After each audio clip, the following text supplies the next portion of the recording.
जय हिंद भाई, क्या हाल है आप लोगों का? क्या आप लोग ठीक ठाक हैं? मुझे उम्मीद है कि आप लोग ठीक ठाक होंगे और आपकी सांस अच्छी चल रही होगी। तो भाई आज की क्लास में मैं आपको प्रोपोर्शन पढ़ाऊंगा, यानी कि समानुपात, ठीक है। और समानुपात में पहले हम लोग देखेंगे कि समानुपात होता क्या है और किस तरह से इसका यूज हम लोग क्वेश्चन में कर सकते हैं और जल्दी कर सकते हैं, ठीक है। और इस पे बेस्ड हम लोग 4-5 क्वेश्चन करेंगे इससे रिलेटेड। देखिए, समानुपात एक्चुअली होता क्या है कि जब समान अनुपात यानी कि प्रोपोर्शन, समान अनुपात, जब भी दो अनुपात आपस में बराबर हो जाए, जब भी दो अनुपात आपस में बराबर होता है, इसी चीज़ को हम लोग क्या बोलते हैं? समान अनुपात, ठीक है। जब भी दो अनुपात आपस में बराबर हो जाए तो इसी चीज़ को हम लोग क्या बोलेंगे? समानुपात। देखिए, अब ये अनुपात क्या है? अनुपात आप लोगों को पता होगा कि अनुपात होता क्या है। जैसे कि अनुपात एक्चुअली बोलते हैं फ्रैक्शन को। किसको बोलेंगे? फ्रैक्शन को। यानी कि जैसे a/b है तो इसको हम लोग अनुपात बोल सकते हैं, लेकिन इसका यूनिट सेम होना चाहिए। इसका यूनिट क्या होना चाहिए? सेम। अभी इतना ही रखें, जब मैं आपको रेशियो का कंसेप्ट सिखाऊंगा तो वहाँ पे बताऊंगा कि क्या मतलब उसका यूनिट कैसे सेम होता है और उस पर बेस्ड अभी के एग्जामों में किस तरह से क्वेश्चन पूछा जाता है, ठीक है। क्योंकि रेलवे का NTPC है, पिछला साल NTPC में इस पर बेस्ड क्वेश्चन पूछा गया था कि अनुपात मतलब अनुपात के यूनिट पे बेस्ड, ठीक है। और अच्छा खासा क्वेश्चन पूछा था। जिसको पता नहीं होगा यानी कि वो कहानी उसका ख़त्म है। तो देखिए, पहले हम लोग देखेंगे कि अनुपात प्रोपोर्शन होता क्या है। प्रोपोर्शन है क्या? तो प्रोपोर्शन जो है, जब दो रेशियो आपस में बराबर होता है, जब दो अनुपात आपस में बराबर हो जाए, इक्वल हो जाए, तो उस चीज़ को हम लोग क्या बोलेंगे? प्रोपोर्शन, ठीक है। यानी कि दो रेशियो कब बराबर होगा? मान लेते हैं कोई रेशियो a/b है, इसको हम लोग रेशियो बोल सकते हैं, अनुपात बोल सकते हैं, क्योंकि फ्रैक्शन बोलो या फिर इस तरह से बोलो, इसको हम लोग इसको अनुपात बोलेंगे, इसको भी अनुपात बोलेंगे, ठीक है। जब दो रेशियो a/b है तो एक ठो और कोई मान लेते हैं c/d, ठीक है। c/d आपस में दोनों क्या है? बराबर है। जैसे फॉर एग्जाम्पल, जैसे मैं आपको 3:4, उसके बाद 3/4, उसके बाद 18/36 करते हैं। क्या दोनों आपस में बराबर है? तो आपको लगता होगा कि बराबर नहीं है, लेकिन बराबर है। कैसे? तो 9 से घटाएंगे, सॉरी 9 तिया 27, यहाँ पे 27 देते हैं। 9 तिया 27, 9 चौके 36। अब क्या हो गया? दोनों का दोनों बराबर। तो इसको हम लोग क्या बोलेंगे? प्रोपोर्शन। यानी कि यह जो है प्रोपोर्शन में है। अगर दो रेशियो आपस में बराबर है, बराबर आपको दिखेगा नहीं, यानी कि अगर कटा छटा करके बराबर आ जाए तो उसको उस केस में हम लोग क्या बोलेंगे? प्रोपोर्शन है, ठीक है। यानी कि समान अनुपात है। तो मान लेते हैं कि कोई 4 नंबर है ABCD, क्या है? प्रोपोर्शन में है। मान लेते हैं कोई 4 नंबर ABCD प्रोपोर्शन में है। तो AB इक्वल टू AB बराबर a/b बराबर c/d, ये होगा। इसको हम लोग ऐसे भी लिख सकते हैं C/D, दोनों बात इज बराबर, ठीक है। अब इसको क्या बोल सकते हैं? दोनों का दोनों प्रोपोर्शन में होगा। लेकिन ये तो हो गया इक्वल, इसको हम लोग प्रोपोर्शन में लिखेंगे। तो प्रोपोर्शन में प्रोपोर्शन का समानुपात का जो है a/b, इसको हम लोग डबल अनुपात से क्या करते हैं? इसको डिनोट करते हैं, यानी कि 4 बिंदा से C/D।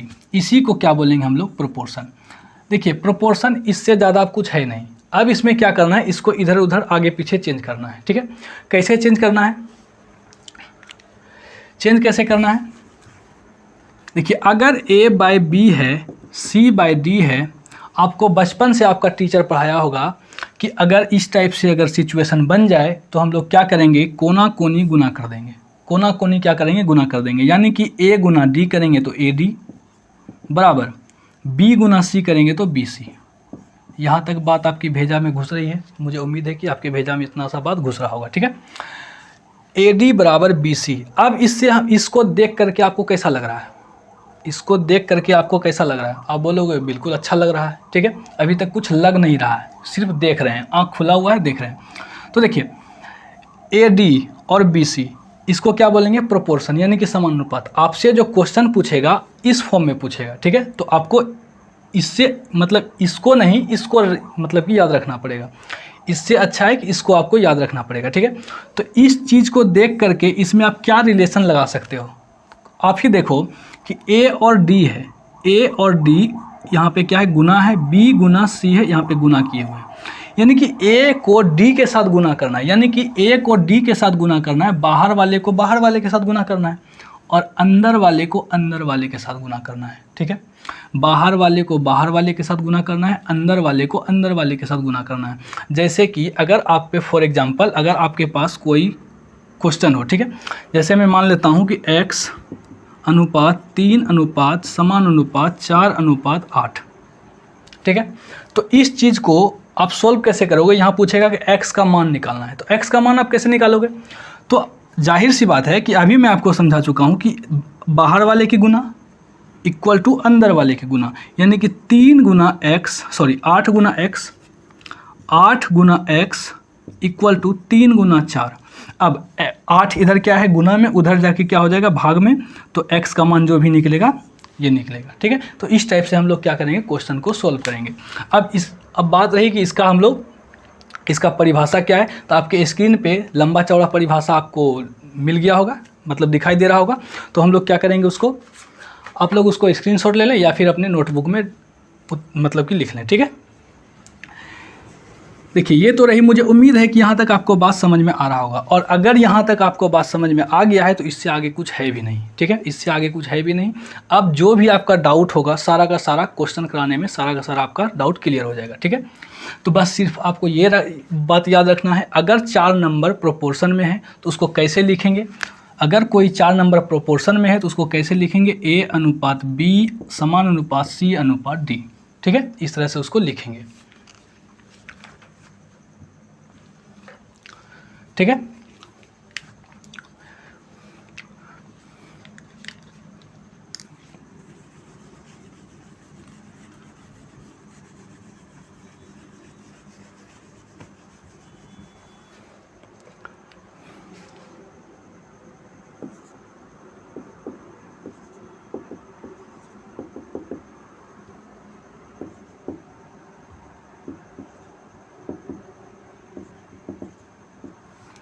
देखिए पहला क्वेश्चन आपके स्क्रीन पे दिखाई दे रहा होगा। हम लोग डायरेक्ट अब क्या करेंगे, क्वेश्चन करेंगे और क्वेश्चन के माध्यम से और अच्छे से समझने का कोशिश करेंगे। देखिए क्वेश्चन ये है कि 1.2 यदि 1.2 अनुपात y समान अनुपात 4 अनुपात 8 अनुपात 7.2 है तो y का मान ज्ञात कीजिए, ठीक है, यही क्वेश्चन दिया गया है। तो हम लोग को क्या करना है, y का मान निकालना है। अभी मैं आपको अच्छा खासा समझा चुका हूँ कि अगर इस टाइप का मिले, अगर कोई 4 नंबर प्रोपोर्शन में हो तो क्या करेंगे हम लोग, उसको बाहर वाले को बाहर वाले के साथ गुना करना है, अंदर वाले को अंदर वाले के साथ गुना करना है, यानी कि y गुना कितना 4.8 इक्वल टू 1.2 इंटू 7.2 इतना लिख सकते हैं, ठीक है। अब क्या करना है, चुपचाप अब क्या कर देना है, इसको कैलकुलेशन करना है। चुपचाप कैलकुलेशन कैसे करेंगे, तो देखिए पॉइंट से पॉइंट यहीं हटा देंगे। अब बाद में जाके ऐसा नहीं कि पॉइंट यहाँ से हटेगा तो नीचे 0 देंगे, फिर यहाँ पॉइंट हटेगा तो नीचे 0 देंगे, ये सब नहीं करना है, ठीक है। अब 12 चौके कितना होता है 48, 4 बार में कट गया। अब 4 से इसको भी कटा देंगे तो कितना बार में 18 बार में 1.8, यानी कि y बराबर कितना आ गया 1.8, जो कि इसका राइट आंसर है, ठीक है। मुझे उम्मीद है कि आपको यहाँ तक समझ में आ रहा होगा, और अगर आ रहा है तो मैं आपके मुंह पे दूसरा क्वेश्चन फेंकना चाहता हूँ। देखिए दूसरा क्वेश्चन थोड़ा सा इससे भी अच्छा क्वेश्चन है। देखिए क्या है, यदि 6 अनुपात 42 समानुपात 7 अनुपात 6 अनुपात x और 3 अनुपात 6 समान अनुपात 6 अनुपात y तो है, तो x और y का अनुपात क्या होगा, ठीक है। x और y का अनुपात निकालना है, यानी कि 6 अनुपात 42 समानुपात, उसके बाद क्या है 7 अनुपात 6 और क्या है भाई x, ठीक है। ये तो हो गया इसका फर्स्ट टर्म। दूसरा टर्म क्या है 3:6 प्रोपोर्शन 6:y, तो x और y का अनुपात निकालना है, यानी कि x और y का अनुपात निकालना है। जो भी यहाँ से x का मान निकलेगा, जो भी यहाँ से y का मान निकलेगा, उसको क्या कर देना है, यहाँ पे पुट कर देना है। तो x का मान कैसे निकलेगा, बाहर वाले को बाहर वाले के साथ गुना, अंदर वाले को अंदर वाले के साथ गुना। देखिए अभी तक आप लोग समझदार हुए नहीं हैं, अगर मैं चाहूँ तो यहाँ से ही इसको कटा छटा करके आंसर ला सकता हूँ, ठीक है, मुझे लिखना भी नहीं पड़ेगा, लेकिन मैं आपको सिखा रहा हूँ इसलिए 6x बराबर 42 गुना कितना हो जाएगा 7.6। अब यहाँ से 6x का मान निकाल लेते हैं। x का मान x का मान निकालने के लिए क्या करेंगे, 7 बार में कटेगा, x बराबर 7 गुना 7.6, ठीक है। इसको क्या करेंगे, अब ताव में आके इसको गुना नहीं करना है, ठीक है, क्योंकि हम यहाँ पे क्या करना है, रेशियो निकालना है। रेशियो निकालेंगे तो यहाँ से कुछ कुछ कट ही जाना है, इसलिए टाइम इसको गुना करके जो मतलब समय को नष्ट नहीं करना है। देखिए अब क्या निकालना है यहाँ से, y निकालेंगे तो बाहर वाले को बाहर वाले के साथ गुना, 3y बराबर 6 गुना 6 कितना हो जाएगा, 36, लेकिन लिखेंगे नहीं, 3 से कटा देंगे कितना बार में, 2 बार में। अब ये ईजी है, जानते हैं, तो लिख देंगे 12। अब यहाँ पे क्या था, कठिन था, मतलब कि लग सकता था 1-2 सेकेंड, तो क्या करेंगे, लिखेंगे नहीं। तो क्या निकालना है, x अनुपात y, x अनुपात y, x का मान क्या है, 7 गुना 7.6 अनुपात 12, ठीक है। अब क्या करना है, यहाँ पे पॉइंट है, यहाँ पे क्या है, पॉइंट है। पॉइंट जैसे उड़ाएंगे तो इस साइड क्या होगा, 0, पॉइंट उड़ाएंगे तो इस साइड 0 हो जाएगा। अब देखिए 4 से दोनों का दोनों कट रहा है, 4 से 19 बार में और 4 से 30 बार में, ठीक है। तो यहाँ से क्या करेंगे, 19 सते 133 और यहाँ से 30। मुझे लगता है कि यही इसका राइट आंसर है, देखने के बाद ऑप्शन नंबर डी इसका करेक्ट है, ठीक है। अब हम लोग चलेंगे अगले क्वेश्चन की ओर। अगला क्वेश्चन क्या है, अगला क्वेश्चन भी आपको स्क्रीन पे दिखाई दे रहा होगा, लग रहा है कि थोड़ा सा टेढ़ा है, लेकिन हम लोग उसको अच्छे से सोल्व करेंगे, ठीक है। देखिए अगला क्वेश्चन क्या है, यदि √5 अनुपात √42 समान अनुपात √7 अनुपात x, तो x का मान ज्ञात कीजिए, ठीक है। x का मान निकालना है, यानी कि √5 समान अनुपात अनुपात √42 समान अनुपात √7 अनुपात x। तो x का लंबा चौड़ा मान निकालो, या फिर जो भी मान आएगा उसको निकालना। देखिए इसमें भी क्या करेंगे, देखिए कंसेप्ट तो सब में वही होगा, कंसेप्ट जो है, जो भी एक क्वेश्चन में कंसेप्ट लगा वही कंसेप्ट लगना है। इसमें भी सिर्फ कैलकुलेशन का चक्कर है, इसको गुना करेंगे, इसको गुना करेंगे। देखिए 5 गुना √x, 5 गुना √5 गुना x क्या हो जाएगा, √5x बराबर √42 गुना √7, यहाँ तक ठीक है। अब देखिए यहाँ पे √42 को देख के आपको कैसा लग रहा है, √42 को देख के कैसा लग रहा है, कैसा लग रहा है मतलब अच्छा खराब नहीं, इसमें देखना है मैथ के नज़र से, ठीक है। यानी कि √7, यहाँ इसको बोल सकते हैं √7 गुना √6, √7 गुना √6 इसको बोल सकते हैं, ठीक है। तो x अगर यहाँ से 5 को हटाएंगे, इधर गुना में, उधर जाके क्या हो जाएगा, भाग में, ठीक है। अब एक चीज़ आता है हर परिमेकरण, मतलब हर परिमेकरण, रेशनलाइजेशन, ठीक है। हर परिमेकरण मतलब होता है कि हर परिमेकरण क्यों करते हैं कि जब नीचे से, जब मतलब कि हर से क्या करना है, अगर रूट को हटाना है तो यहाँ पे क्या करते हैं, रेशनलाइजेशन करते हैं, यानी कि हर परिमेकरण करते हैं। क्या करते हैं, अगर √5 है तो √5 से ही इसको क्या कर देंगे, हम लोग गुना कर देंगे। अब देखिए √42 को क्या लिख सकते हैं, √7 गुना √6 गुना √7। देखिए इसको लिखें √7 गुना √6, यहाँ √7 का √7। अब यहाँ से क्या आ गया, √5 बटा कितना हो जाएगा, √5 गुना √5, आपको पता होना चाहिए कि 5 होता है, ठीक है। अब √7 गुना √7 दोनों एक ही चीज़ है, तो क्या हो जाएगा, सिर्फ 7 हो जाएगा, √7 यानी कि 7 हो जाएगा।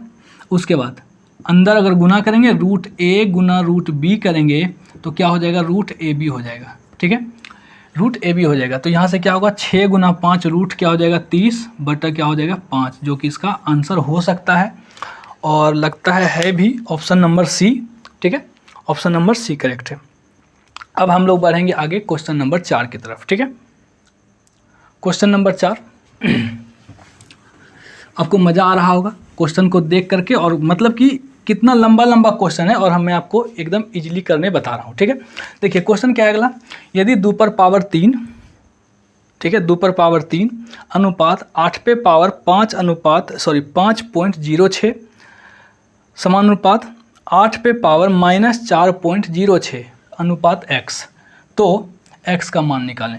देखिए 2 पे पावर क्यूब अनुपात 8 पे पावर 5.06 समान अनुपात x 8 पे पावर -4.06 अनुपात x। ये क्वेश्चन का सोर्स अब मैं आपको बताता हूँ। ये क्वेश्चन जो है CHSL 2024 में पूछा गया था, ठीक है। तो हम लोग इसको क्या करेंगे, इतना अच्छा खासा मतलब इतना बड़ा देख करके हम लोग को घबराना नहीं है, ठीक है। इसको देख करके अच्छा बच्चा क्या करेगा, घबरा जाएगा। लेकिन इसको अगर गौर से देखेंगे तो हम लोग इजीली कर सकते हैं। देखिए क्या करेंगे, बाहर वाले को बाहर वाले के साथ गुना, अंदर वाले को अंदर वाले के साथ गुना, यानी कि 2 पे पावर क्यूब क्या होगा, 8 होगा। 2 पे पावर क्यूब का मतलब 2 इंटू 2 इंटू 2 यानी कि 8 x। अब इसको क्या करना है, गुना करना है। एक बार लिखना पड़ेगा क्योंकि अब इतना होशियार नहीं हुए हैं कि एक आध स्टेप छोड़ के हम लिख सकें, ठीक है। देखिए अब यहाँ पे क्या है, अब एक घातांक और करनी का सर्च एंड डिसीज का एक रूल है कि अगर a पर पावर n गुना a पर पावर m है, यानी कि सिंपल सी बात है, अगर बेस सेम है तो पावर जुटता है, m प्लस n हो जाएगा। पावर क्या होगा, जुटेगा। अगर बेस सेम है, दोनों का बेस सेम है तो पावर क्या होगा, जुटेगा। तो यहाँ भी वही है, बेस इसका भी क्या है, सेम है। बेस सेम है तो पावर जुट जाएगा। अब जोड़ने का मतलब लिख करके नहीं जोड़ेंगे, ठीक है, मन में ही जोड़ेंगे। अब ये क्या है, मान लेते हैं 506, 5.06, 4.06। अगर इसको जोड़ेंगे तो कितना हो जाएगा, 9.12, ठीक है। लेकिन यहाँ पे क्या है, माइनस है। अगर 5 है और -2 को जोड़ेंगे, 5 और -2 को जोड़ेंगे तो कितना होगा, 3 होगा, क्योंकि प्लस माइनस क्या हो जाएगा, माइनस, कितना हो जाएगा, 3। इसी तरह से अगर इसको जोड़ेंगे तो प्लस माइनस हो जाएगा माइनस, यानी कि सीधा इसको 5.6 में से 4.6 क्या करें, 4.06 क्या करेंगे, घटाना है। तो क्या करेंगे, देखिए 5.06, 4.06, 001, कितना बचा, 1। अब 8x बराबर 8 पे पावर कितना हो जाएगा, सिर्फ 1.00 के बाद, यानी कि पॉइंट के बाद 0 का कोई वैल्यू होता नहीं है। तो हम लोग क्या करेंगे, अब 8 पे पावर 1 लिखो या 8 लिखो, बात इज बराबर।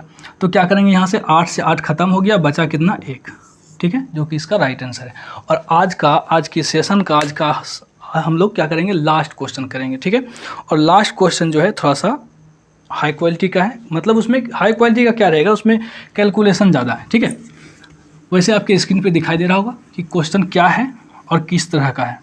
देखिए क्वेश्चन में मैं एक बार पढ़ के दिखाता हूँ। देखिए क्या है, यदि 49:x समानुपात x अनुपात 81 और 64:y समानुपात y अनुपात 169, जहाँ x और y दो प्राकृतिक संख्या है, यानी कि रियल नंबर है, तो 2x + 3y का मान ज्ञात कीजिए, ठीक है। 2x + 3y का मान, यानी कि सीधा मतलब है कि x और y का मान निकालना है, और उसके बाद जो पूछा गया है 2x + 3y, इसमें x का मान पुट करना है, इसमें y का मान पुट करना है, उसके बाद वैल्यू निकाल लेना है। 4 ऑप्शन आपके सामने दिया गया है।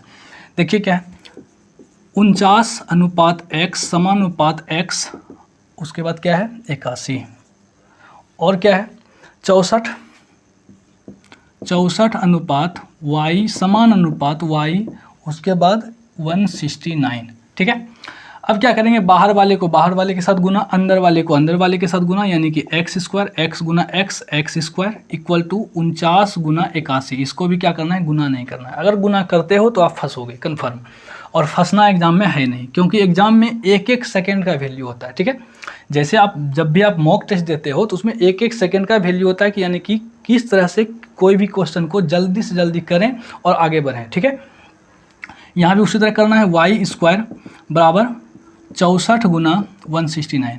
अब देखिए, अब इतना भी नहीं है कि अगर स्क्वायर को, आपको इतना पता होगा कि अगर स्क्वायर को इस साइड भेजेंगे, ठीक है, स्क्वायर को अगर इस साइड भेजेंगे तो क्या हो जाएगा, रूट, मतलब कि रूट आएगा। इधर भी क्या आएगा, रूट आएगा। तो यहाँ से अगर स्क्वायर हटेगा तो इस साइड क्या होगा, रूट आएगा। यहाँ से अगर स्क्वायर हटेगा तो यहाँ पे रूट आएगा। अब 49 का रूट क्या होगा, तो 7 होगा, और 81 का रूट क्या होगा, 9 होगा। इसी तरह से y, इसका क्या होगा 8, और इसका क्या होगा 13। ये आपको पता होगा। अगर ज़्यादा होगा तो हम लोग यहाँ पे गुना करके लिख सकते हैं, क्योंकि यहाँ पे जोड़ना है, ठीक है। यहाँ पे रेशियो नहीं निकालना, इसको एग्जैक्ट वैल्यू मतलब कि बताना है। 9 सत्ती कितना होता है, 63, उसके बाद 104। अब क्या करना है, 2x + 3y, यानी कि 2x जो भी x है, 63 गुना 2 प्लस 104 गुना 3। क्या करेंगे, 63 गुना 2 कितना हो जाएगा, 3 दूनी 6, 6 दूनी 12, 126, उसके बाद 104 गुना 3 कितना हो जाएगा 312, और इसको जोड़ेंगे तो 12 और 26 क्या हो जाएगा 38, 438, जो कि इसका राइट आंसर बन सकता है और ऑप्शन नंबर डी है भी। ठीक है, तो थैंक यू दोस्तों। अगर क्लास आपको अच्छी लगी तो आप लोग ज़्यादा से ज़्यादा शेयर करें अपने भाइयों तक।